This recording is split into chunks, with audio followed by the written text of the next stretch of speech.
Alright, hi everybody, welcome to my channel. I'm Ronnie, go by Ronnie Rochelle, and today I'm going to talk to you about my experience at the Veuve Clicquot Polo Classic this year. Before I get into it, it was my first time going. I was told about this event through a former co-worker, and I found out about it because I signed up for their newsletter. And then they let me know that tickets were going on sale, and I bought a ticket. My ticket was general admission. I did want to get the sun deck option, but decided to go general admission for my first year because I didn't know what to expect. I did watch prior videos and watched and heard what people had to say, and so I just kind of wanted to get a feel for it for myself. Before I get any further, I can say I'm definitely going to go back again next year, if not to the one in LA, then the one in New York, because they have the one in LA in October and then they have one in New York in, I believe, June, so somewhere in the summertime. It was really fun. Okay, I did take some notes, so bear with me. Okay. Okay, so first things first, everybody either had to be vaccinated and have proof of vaccination, or you had to have a COVID test within 72 hours of the event. And it has to be through an approved COVID testing site facility. Because one of our friends, she wasn't vaccinated at the time, but she did take a COVID test. And then the day before, we were going crazy because we found out her COVID test wasn't recognized in the system, but they did have like other security or protocols in place where all she had to do was show her negative COVID test and her ID, and they would have let her in, which is good. I, on the other hand, had issues because I downloaded the Clear app, and that's how they were seeing our that's how they were able to verify our vaccination status.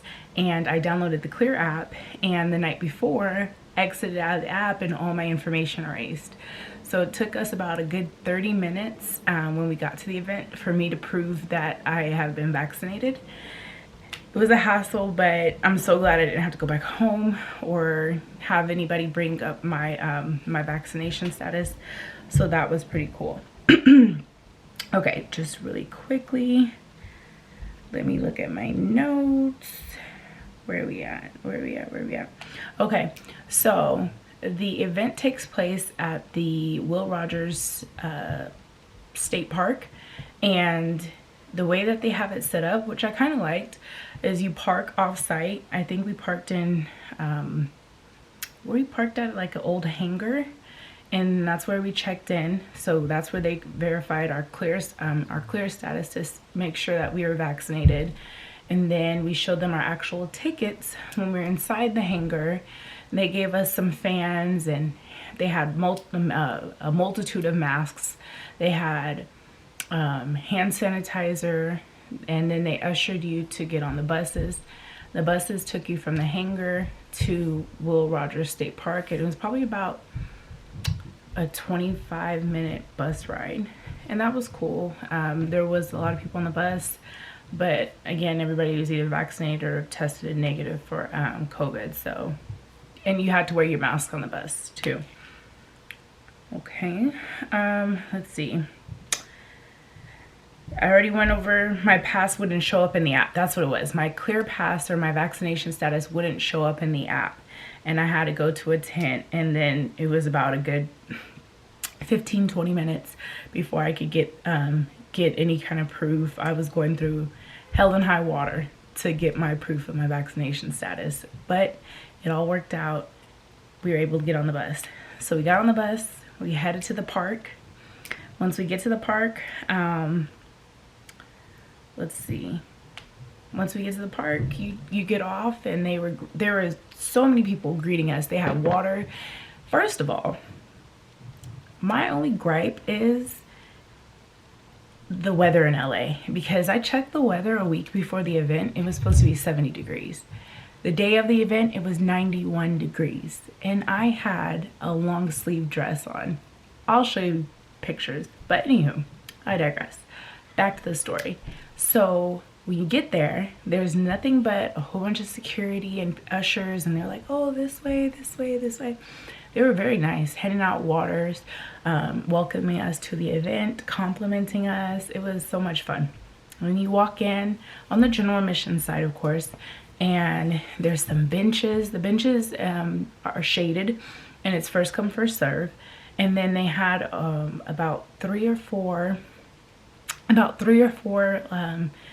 picture taking spots. It's escaping me, but picture taking spots, and they were nice. And then you walk up the hill a little bit more, you see the picture taking spots. You can put down a blanket and claim your spot. That's what my group of friends did. We put down our blanket as soon as we seen a nice little area.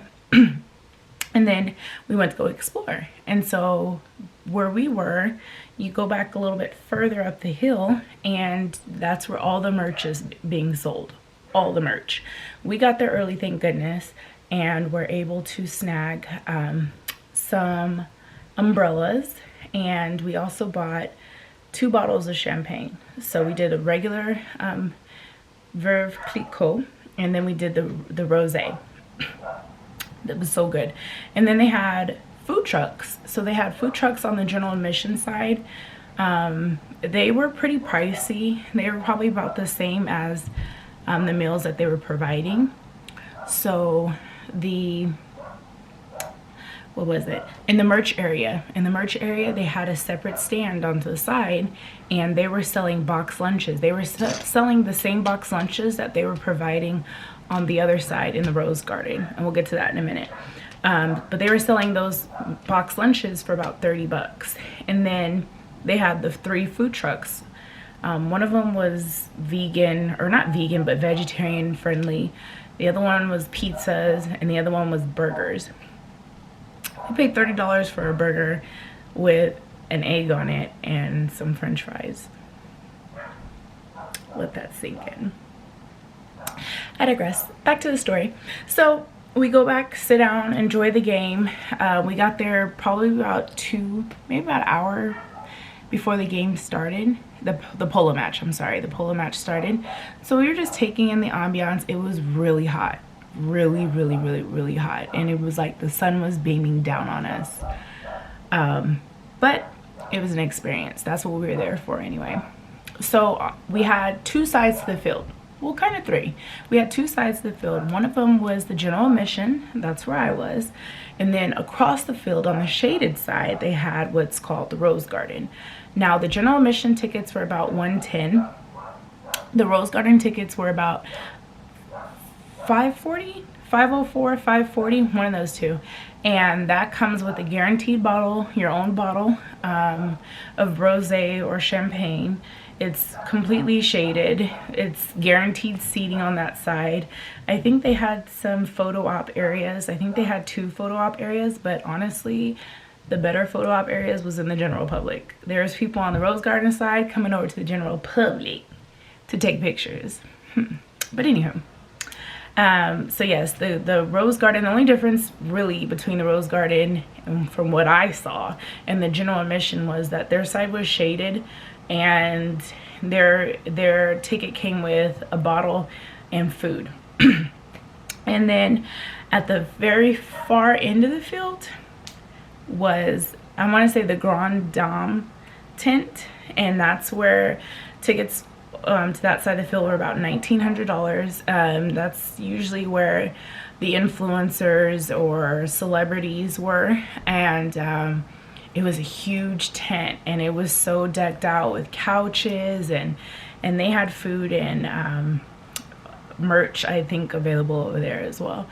I didn't get to see it. I only saw pictures afterwards, but I definitely was like, dang, like, forget the Rose Garden, you know, the end goal is that tent at the end of the field, okay? That's the end goal. That's the end game next year.